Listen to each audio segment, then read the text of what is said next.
Alright guys, welcome back to the Average Reloader. Sorry, my voice is kind of lost. I'm getting over a little bit of illness here. But this is going to be our next venture. So what I have here is the new Frankford Arsenal F1 press. This has been a long time in the making. I was on the notify list for the longest time, and I finally got it back earlier in the year. And I'm just now getting around to actually doing my review on it, but instead of a review, we're actually going to do a comparison. I'm going to compare it to the RCBS Rock Chucker that I've been using for years. So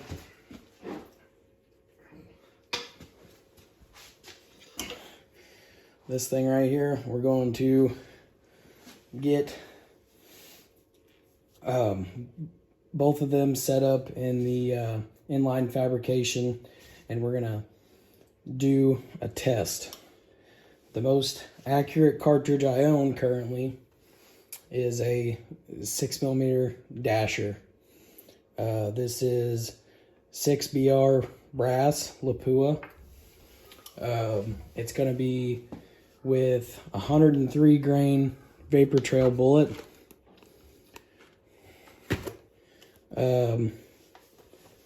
Shooter's World Precision powder, 31.5 grains of it, and CCI 450 small rifle Magnum primers.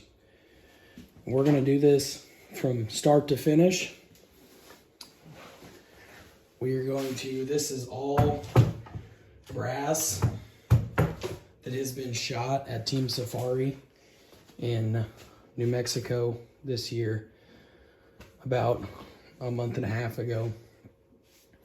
And what we're going to do is we're going to deprime 5 pieces of brass on the RCBS, 5 pieces on the Frankford Arsenal. We're going to then size them on both. We're going to clean them, and then we're going to run them through a mandrel on both. And then we are going to load them, and we are going to see if there's an accuracy difference. I would like to say that I haven't had any issues with this, but there's been one, and I don't know if it's an issue per se, but this is the reason why we're going to do this test as the review for this press. So I like the way it's built. I mean, it's got a light in it built in. You just got to plug it in. It's got the primer catch at the bottom of it. Show that to you down there. But all in all, I haven't had any issues with it. It is a little noisy. It's got a linear bearing in there, so the rollers, instead of sitting this way, they actually sit up and down like this, horizontal, and they roll as that ram goes up and down. They roll up and down it. Well, it looks like the ram has machining marks around the circumference of it, and the noise is actually those rollers going over the machining marks. As far as I can tell, that's what the noise is coming from. It doesn't cause any issues that I've seen. But what I have seen is actually with my Lee shell holders. I don't know if there's just a lot of play in the little shell holding system, but it seems that when I run my neck mandrel on it, sometimes the shell will be off to one side, and it'll actually jam the mandrel up into the neck, and it'll, mess the case up.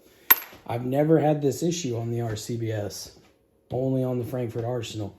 So we're going to do also a concentricity check on the final loaded ammo.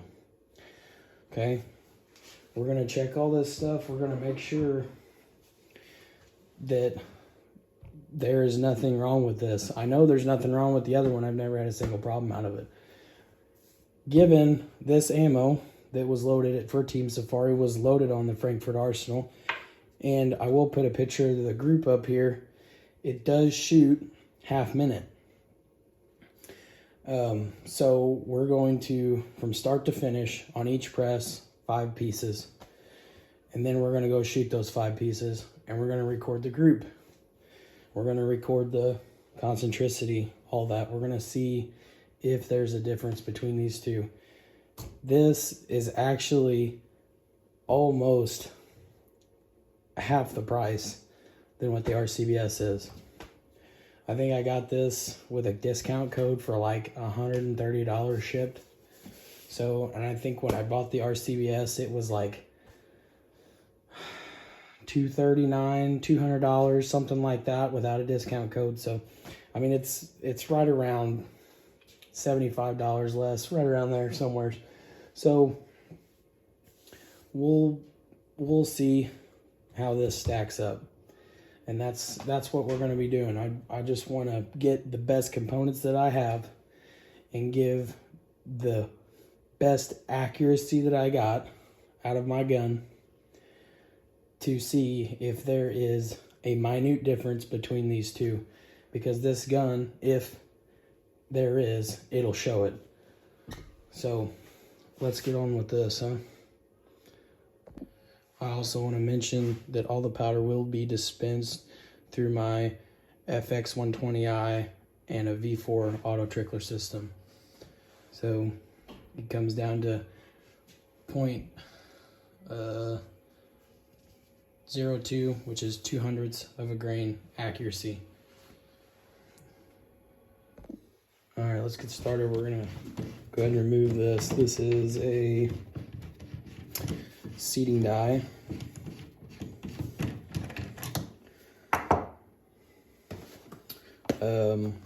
This is the die we're going to use to size with. It's a full-length sizing die from Redding.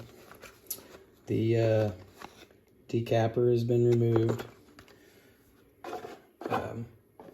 That is so we can size in a separate process.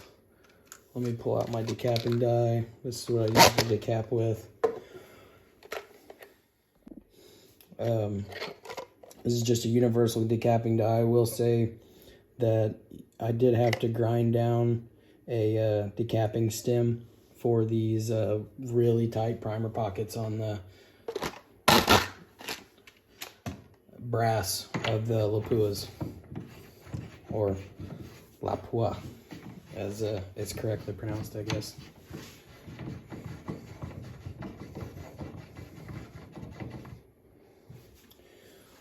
Change out the shell plate. That is for a 6.8 SPC, or at least that's what I use it for. Number 2 going in. As I said, these shell plates, they are Lee shell plates. Never had an issue with them on the RCBS. All right. 1.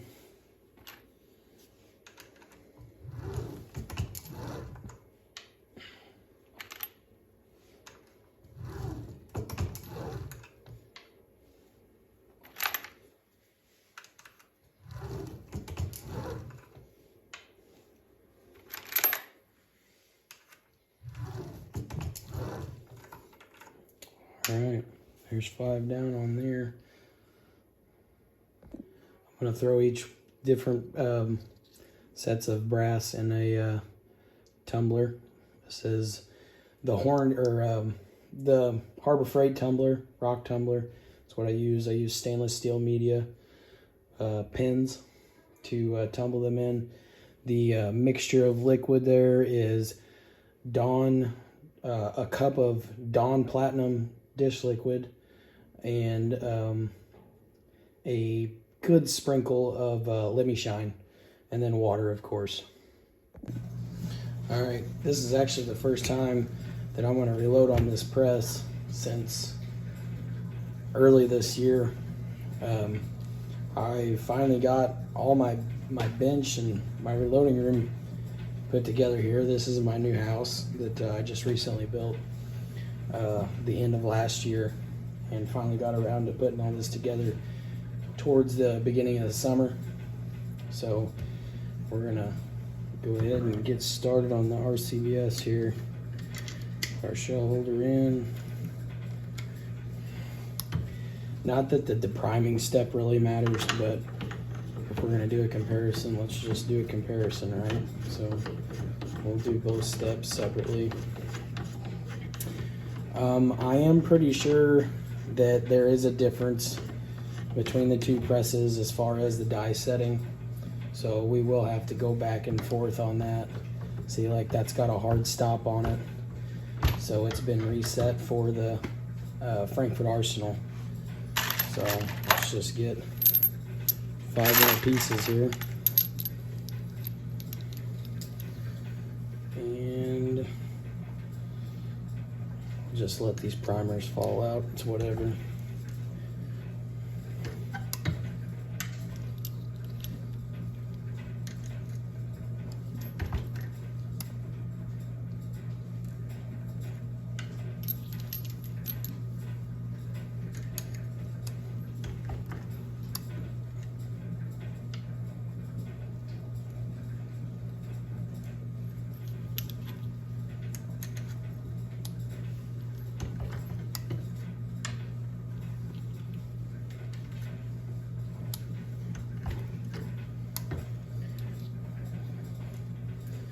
All right, we'll get these in the tumbler. All right, Frankford Arsenal, RCBS. We'll let those ride for a hot second. We'll talk about my old reloading setup while this is going. All right, so what you see here, this is my old reloading bench. I reloaded on this for 5-6 years. The idea came from, I wanted it to be semi-mobile because if I had to move it, I could. So this was back before Harbor Freight had their benches, of course, and I'm sure somewhere along the lines they probably got the idea from whoever came out with it first. But Cobalt was the first one that I seen. Lowe's had them on sale, went down, bought one, put a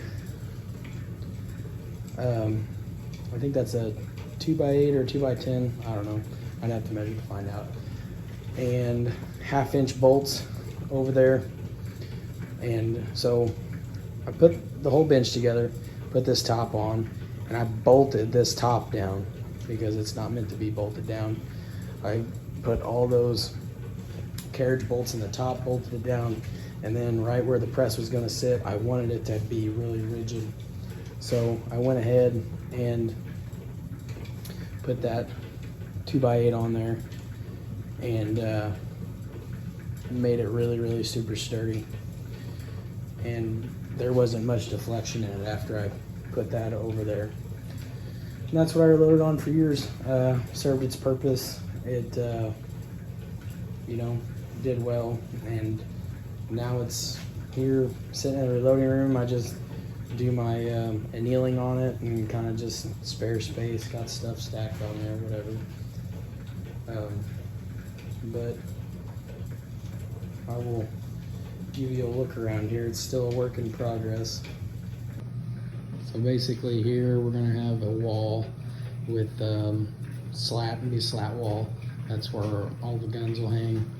Then that's my brass prep bench, had that for a long time. And this stuff may not stay. I might fix a bench to the wall like I have over here. I wanted to have water down here so I could wash the brass off, since that was always an issue in the past. Always had to find water to do that with after it comes out of the cleaner. Built this bench right here. That is 1.5 or 1 3/8 bench top or something, or butcher block, I don't know, from Menards. built the frames. They're fixed to the wall, they're fixed to the floor, and then the bench top has L brackets underneath of it that attaches it all the way around on all four corners. There's like 8 or 10 of them under there, and I put 2 of them together. So that's 2 5-foot sections. That's a 10-foot bench. Got all my powder up here. Got a TV and a computer here, so you can look up, load data, and keep yourself occupied while you're spending time down here. I got my workbench here. It's a freaking mess. Got my 223 night vision set up. That's something new, but it's pretty spacious. So then over here, got the gun cabinets. I'll probably do away with those. So, but that's the gist of it. Hopefully I'll have it some way halfway sorted out before the end of next year. It's a work in progress, maybe a winter project here, but we'll get back to getting this test done. Oh, I forgot to mention, also got a dehumidifier down here to regulate the humidity. That's kind of a must in any gun related room, I guess. All right guys, here's our specs here. You know, this is obviously my load data, use at your own risk, but here's what I've found to shoot really good out of the gun. So good, we actually took 6th place at Team Safari this year. So there's that. Gun performed flawlessly, as I would hope, after a long, heartbreaking process with a 6x47. The barrel already had a bunch of rounds on it, and it just kind of quit shooting. So last minute I decided to take my actual PRS match gun, I guess you'd call it. So that's where we landed at.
All right, so we're back to the Frankford Arsenal here.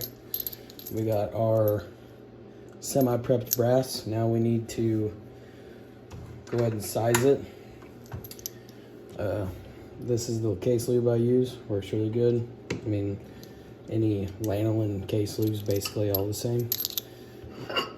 Let's flip my plate over. So this is the Frankford Arsenal brass.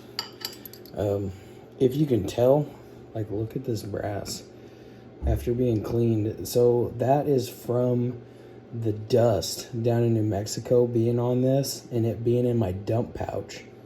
It's just really rough on the brass. That dust down there is just rattling around in my dump pouch for 3 days, you know, as we walk.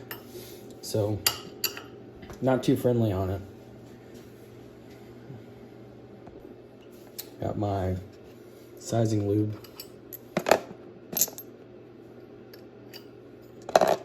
Container. This is what I always put all my cases in and spray.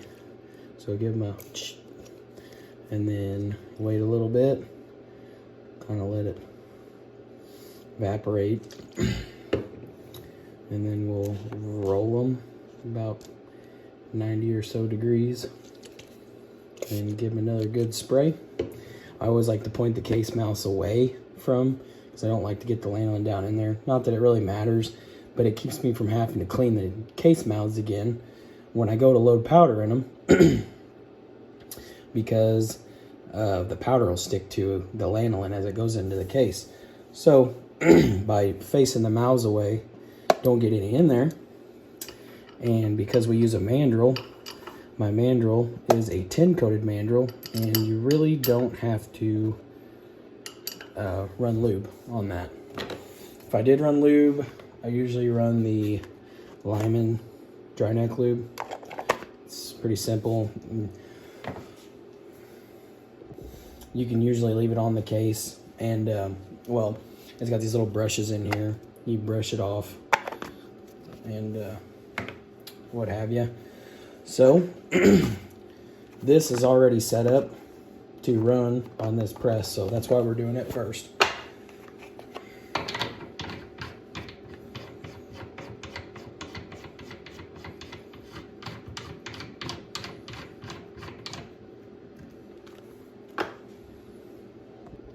All right, so we're gonna go ahead and double check these, the shoulder bump on these. Die is tight. Let's go ahead and run them through once.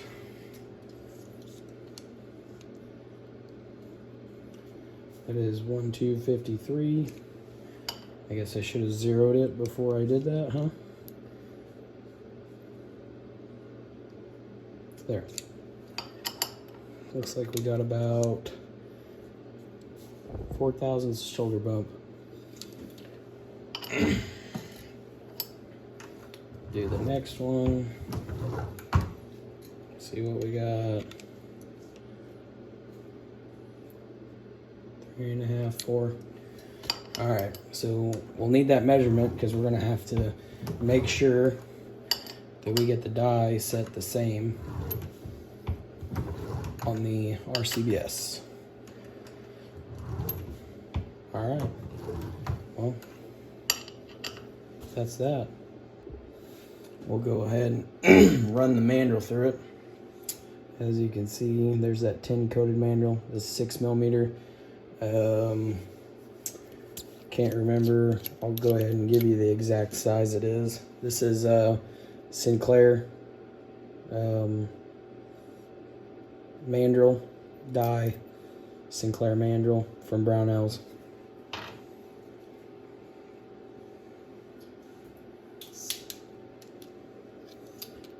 It is 241.5 ish, somewhere around there. So about 1.5, 2 thousandths neck tension. So after you run this through it, they seat like butter. The bolts do. So go ahead and screw that guy in there.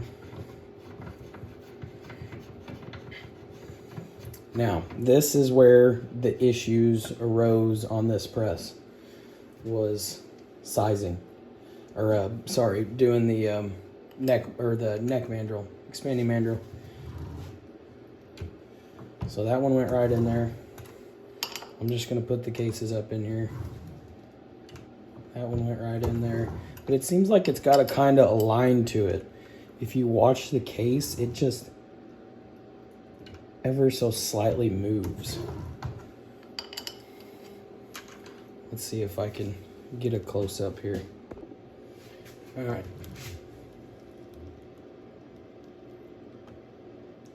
See, well, it's like it kind of torques it one way a little bit.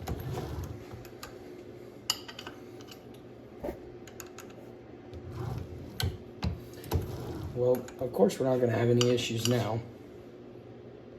I did, however, find a good example. This is 6x47 Peterson brass. Look at that. So what happened is crushed it. I went up, not thinking about it, felt the head, backed off. It kinked the neck right here. I tried to pull it back out with the pliers, run it through the sizing die and back through the mandrel, and it brought it to this. I mean, it's not usable. So, but this was the issue I was having. I got more than one of these, you know, and it may not seem like a problem, but when you pay more than $1 a case, and this happens to several cases, you kind of upset about it. So that's why we're doing this.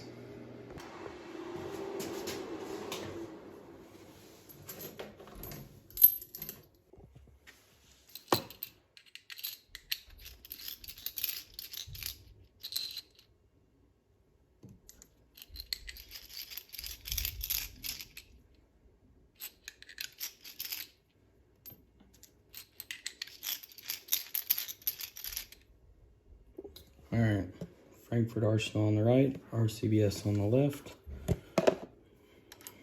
Get these in here. Get some sizing lube on them. Get a little time to flash off. We'll roll them.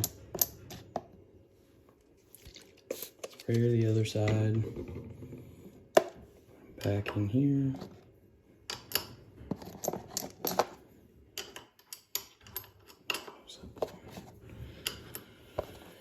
Alright.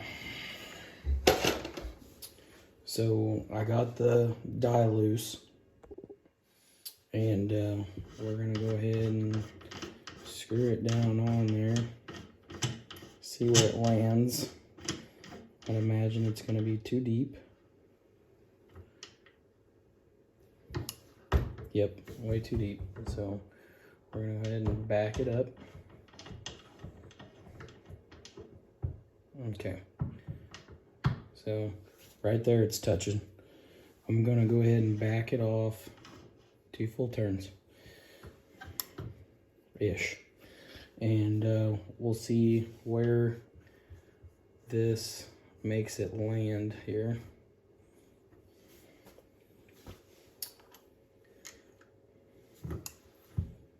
Did not feel a shoulder bump.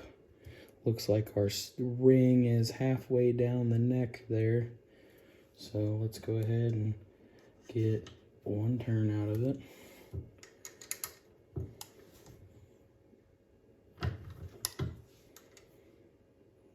Getting a little further. Okay, we're getting a little further down. We're about, I don't know, 1/4 of the way being there, so fine adjustment. All right, I think we're close. Once again, I forgot to 0 the dial caliper before I started. Grab another piece. 0. What do we got here? Oversized still. Screw it in some more. Turn it up in there. Felt pretty positive there. See where we bumped it to. Looks like we're right at 0 almost. Give her another 1/16 of a turn, maybe. Looks like we may have gotten the shoulder. Okay, now we're for sure at 0. Give her another 1/8 of a turn. Oh yeah, there was a good positive bump. Where are we at? Right there. All right, let's run with it. Bump.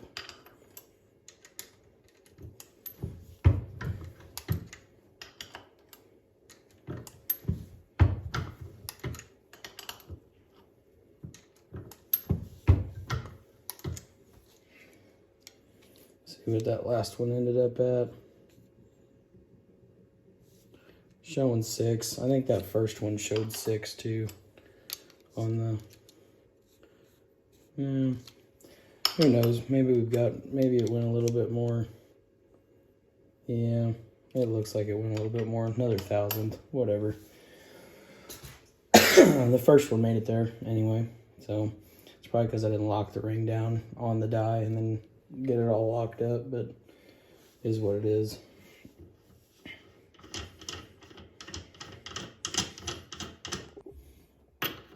Go ahead and get our sizing die in here. Or I keep calling it sizing die, our mandrel. Sizing die is what we just did. Okay. 1, 2. Now I did not move this die at all, so it's still making good contact all the way up inside the mandrel.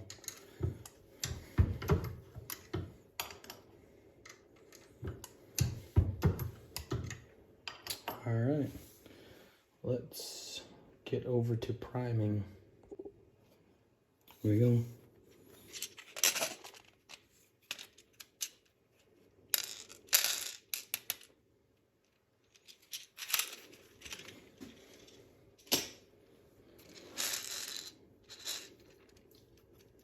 Flip.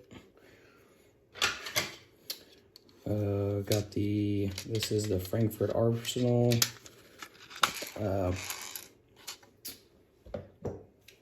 priming tool.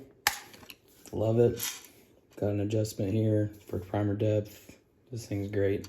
Last thing I primed on it looks like it was 6.8 SPC case.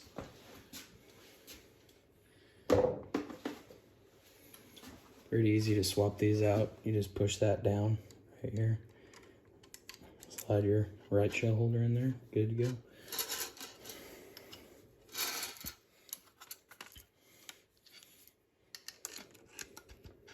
One.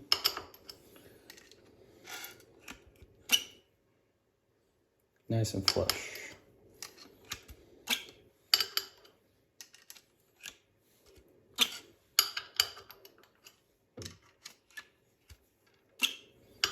Get my fat hand out of the way for you.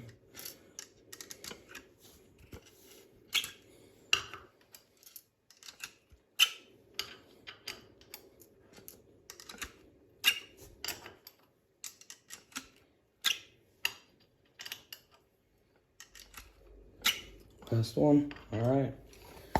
Now we can get on to putting some powder in there. All right. So I have to run the app to do this. Well, while I'm filming on my phone, this is the whole reason why I bought a Mac product, because I can run the app off of it.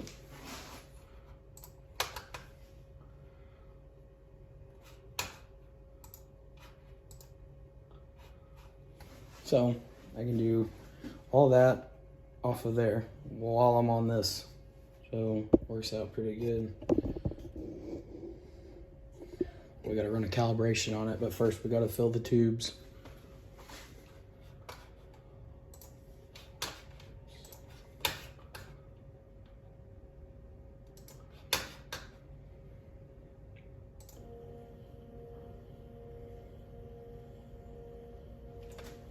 Helps if I open it up. Make sure my thing's closed back there. There it comes. Good amount out. Stop it. right, now we're gonna do the slow tube. This one usually takes a little bit. You can put a little downward pressure on it so it, you know, helps it fill it up faster. You gotta sit there and wait. Dial it back some. Good flow coming out of there. We're gonna stop it. We're gonna dump it back in. Put that back down there. Make sure it's 0, because now we're going to run our powder calibration on it. Calibrate. Now it's basically fine-tuning the thrower for that powder.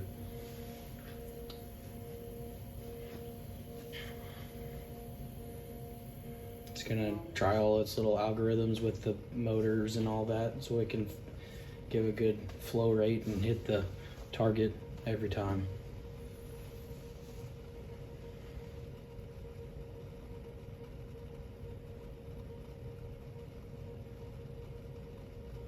Looks like our slow might be a little too slow. They're kind of just barely trickling it out there.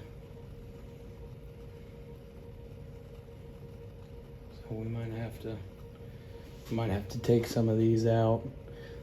These little things right here, I put them little pieces of tab divider things in there, sticky note things to help space it up. You're supposed to do that for the flow rate change. So it'll keep going until it stops here. And I never know what the target's supposed to be. Sometimes it changes. I really don't pay attention, so I couldn't tell you. Just let it run until it's done.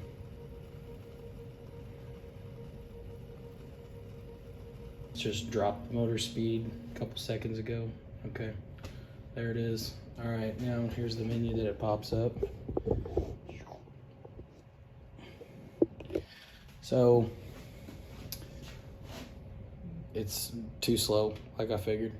And then it's perfect on the high end. So there's a happy medium there. You usually want both these as close to the green as you can get. So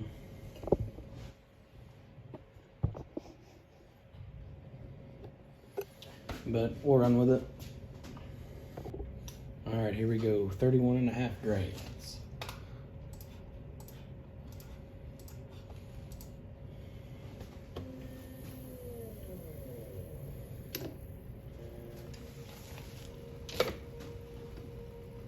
Harman funnel. Had the best bang for your buck as far as getting caliber specific things there. So there it is.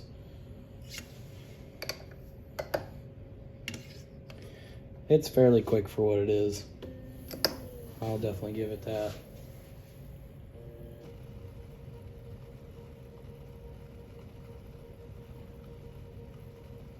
Like I said, the slow side's pretty slow right now, so it takes it a little bit longer to get there.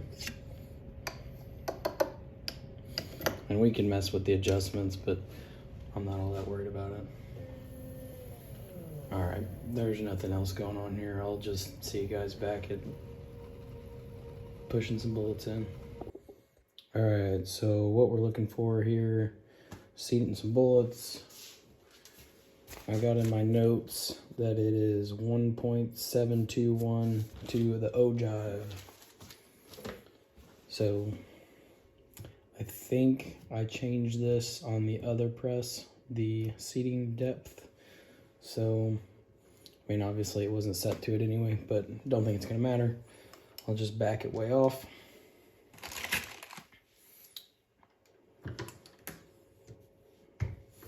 Seat it a little bit, way too long. Go in some more. See where we're at. Pretty sure this is way too long. Yep. About a little, like 140 thousandths off. So I'll go 50. There's 100.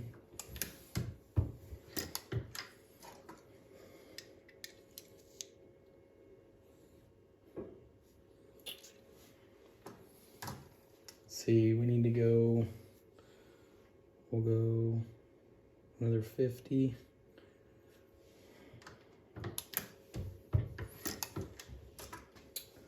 .721 is what we're looking for. We're close. 5 more.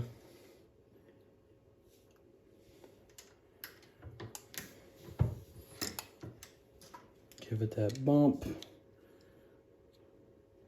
A little under. We'll back it up some.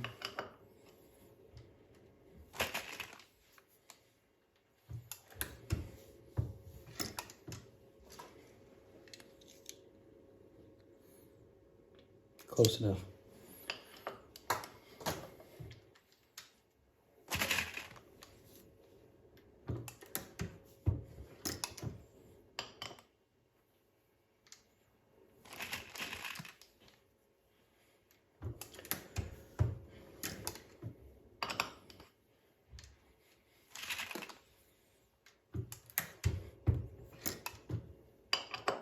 Here we go. By the way, these bullets are awesome. Shout out to Tom Jacobs at Vapor Trail.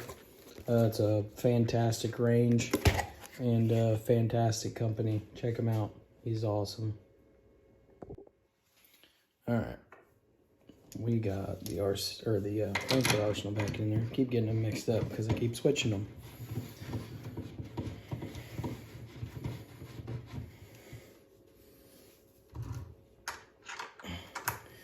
We could do a little test here. So this set right exactly where that seating depth was on the RCBS. Let's see how far the difference in the right here where it goes in at. Hopefully it's not closer, but I don't think it is. Pretty sure it's further away. Yeah, so there you have it. Those were at 1.720. 1.832, so almost 100 thousandths difference between the two just when you change the dies from one to the other. So we can go 100 just to be safe. There's 100.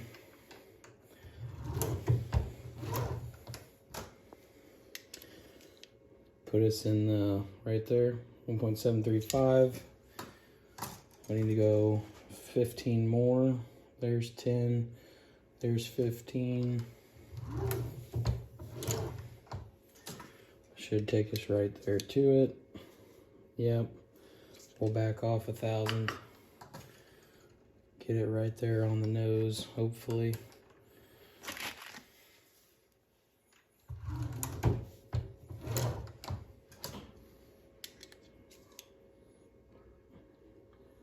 .721. I guess we'll go back to our initial. Let's go ahead and push this in.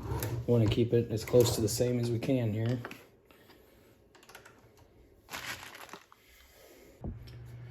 Well, we had a small interruption. Battery on my phone went dead, of course. So here we are, the last bullet to seat for the Frankford Arsenal.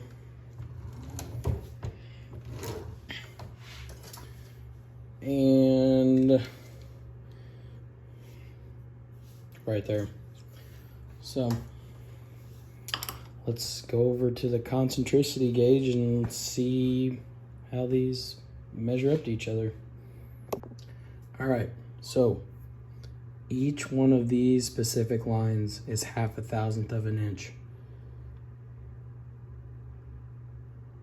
That's 0.5 right there between those two lines.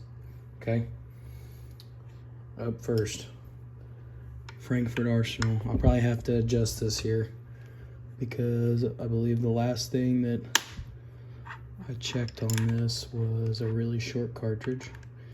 So we'll probably have to adjust it.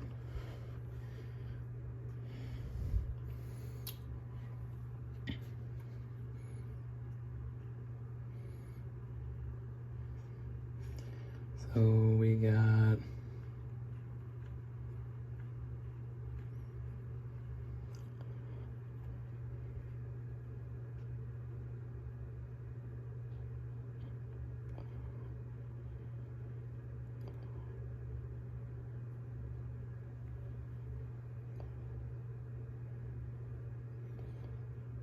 2000s. 2000s run out.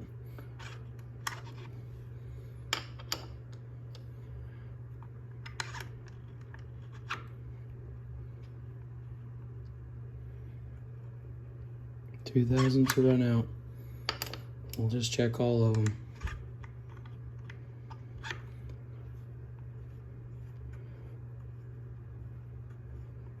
That one's less.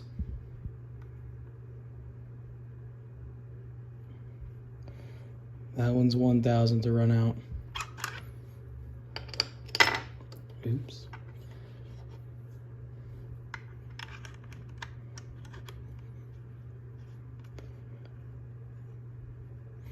That one's 1,000 to run out. If I adjusted the 0, it would be 1. So.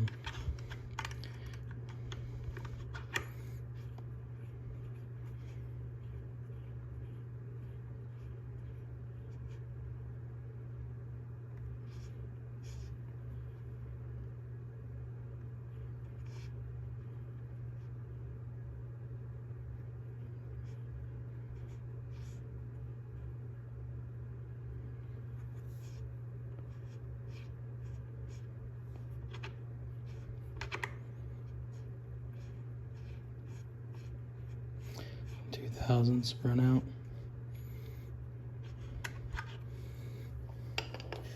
All right, RCBS.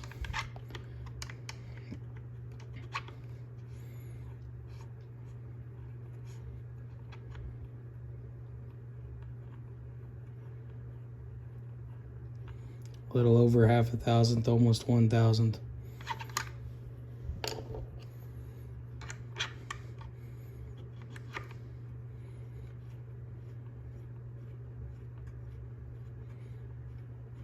Half a thousand.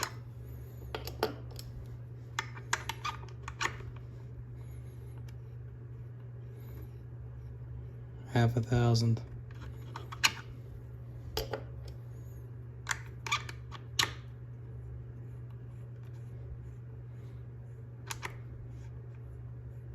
That one's got a lot.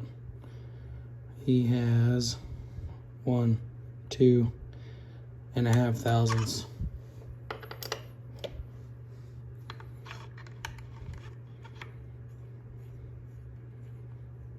2,000s. Let's go back to a Frankford Arsenal one here, because I'm holding it a little bit different, so I want to hold.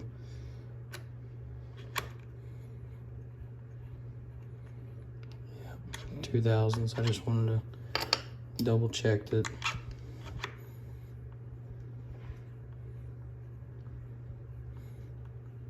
$1,000. So this was promising on these 3, and then we get down to these last 2, and they had a lot on the RCBS. So it's about a toss-up. It's not as bad as what I thought. Between the 2, I definitely thought that there was probably going to be a significant difference with how much shell holder play there is on this. I don't think on the Frankfurt or on the RCBS, I don't think there's that much shell holder play. Let me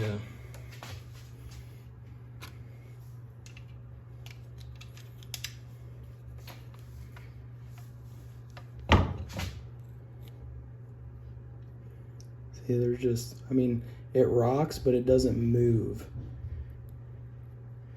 So it seems like it actually moves on the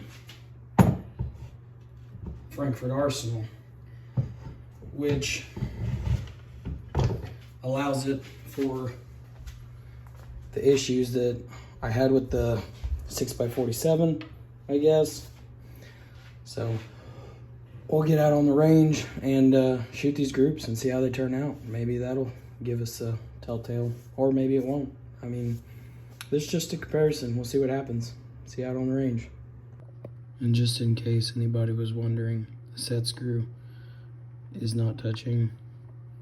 And I got a little bit of preload on the actual gauge here. So I'm trying to freehand this, but yeah, so this is only used to take out the concentricity in it if you want to make it true.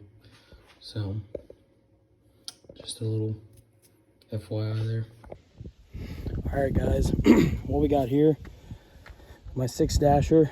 As you can see, it still hasn't been cleaned from Team Safari. It's still pretty dirty. We have Vortex Razor HD Gen 2 3-18 by 50. American Defense Manufacturing mount, scope mount. It's in a MDT XRS chassis. And I got a MDT Arca rail with Atlas Cal Gen 2 bipod and area 419 Arca adapter on there. And this is the setup. We're gonna go ahead and shoot our 100-yard target right there. That is exactly 100 yards for that. And I'm just gonna put the camera up there at the target, and you guys can see we're gonna start with the RCBS loads first.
Well, we can't be too hard on this group here on the RCBS, as I would say I probably should have put some fouling shots through it because it hasn't been cleaned.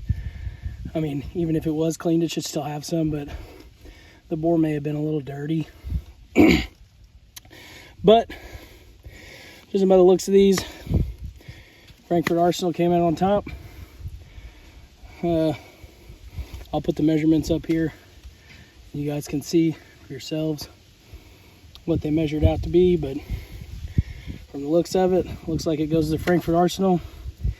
After this test, I could safely say that there's probably no reason for me to use the RCBS. I'll just use it as a backup, but it just pretty much proves to me that Frankford Arsenal is pretty decent.